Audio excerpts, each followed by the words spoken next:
ಕ್ರಿಸ್ತ ಯೇಸುವಿನ ನಾಮದಲ್ಲಿ ನಿಮ್ಮೆಲ್ಲರಿಗೂ ವಂದನೆ ಹೇಳ್ತೇನೆ.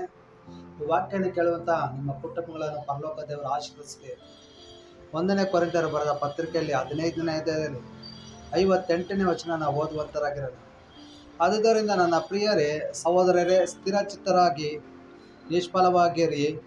ನೀವು ಕರ್ತನ ಸೇವೆಯಲ್ಲಿ ಮಾಡುವ ಪ್ರಯಾಸವು ನಿಷ್ಫಲವಾಗುವುದಿಲ್ಲವೆಂದು ತಿಳಿದು ಕರ್ತನ ಕೆಲಸವನ್ನು ಯಾವಾಗಲೂ ಅತ್ಯಾಸಕ್ತಿಯಿಂದ ಮಾಡುವವರಾಗಿರಿ. ಕ್ರಿಸ್ತನಲ್ಲಿ ಪ್ರಿಯರೇ, ಕೊರಿಂಥರ ಸಭೆಗೆ ಅಪೊಸ್ತಲ ಪೌಲ ಈ ರೀತಿಯಾಗಿ ಬರೆಯಲ್ಪಟ್ಟಿದ್ದೇನೆ.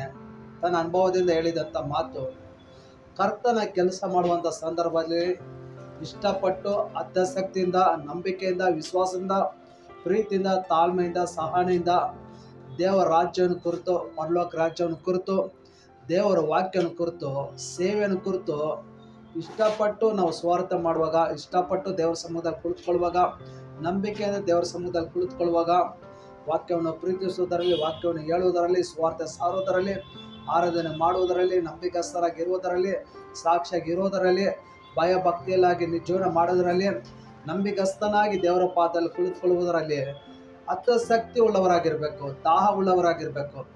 ಹೌದು, ದೇವರು ನಮ್ಮ ಜೀವಿತದಲ್ಲಿ ದೇವರು ಏನೋ ಮಾಡಲಿಕ್ಕೆ ಹೋಗ್ತಾನೆ, ಅದು ಘನತೆ ಉಳ್ಳದಾಗಿರುತ್ತೆ, ಅದು ಆಶೀರ್ವಾದ ಉಳ್ಳವರಾಗಿರುತ್ತೆ, ಅದು ಜಯವಾಗಿರುತ್ತೆ, ಅದು ಬಿಡುಗಡೆ ಆಗಿರುತ್ತೆ, ಅದು ವಿಮೋಚನೆ ಆಗಿರುತ್ತೆ.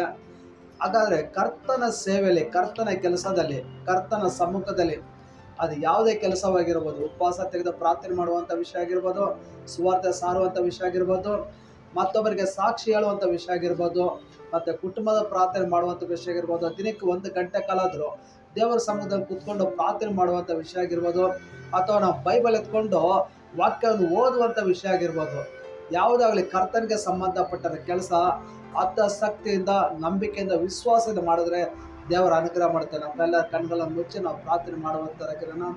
ಪರಲೋಕ ಭೂಲೋಕ ಉಂಟು ಮಾಡಿದ ಸರ್ವಶಕ್ತಿಯುಳ್ಳ ದೇವರೇ, ಕರ್ತನೆ ಆಶೀರ್ವದಿಸಲ್ಪಟ್ಟಂಥ ಈ ಒಳ್ಳೆಯ ದಿನದಲ್ಲಿ ಸಂದೇಶಗಳಿದ್ದ ಪ್ರತಿಯೊಂದು ಕುಟುಂಬಗಳನ್ನು, ಪ್ರತಿಯೊಬ್ಬರ ಜೀವಿತಗಳನ್ನು ಕರ್ತನೆ ಸನ್ಮಾನಿಸಬೇಕೆಂದು ಪ್ರಾರ್ಥಿಸುವಂತನಾಗಿದ್ದೇನೆ.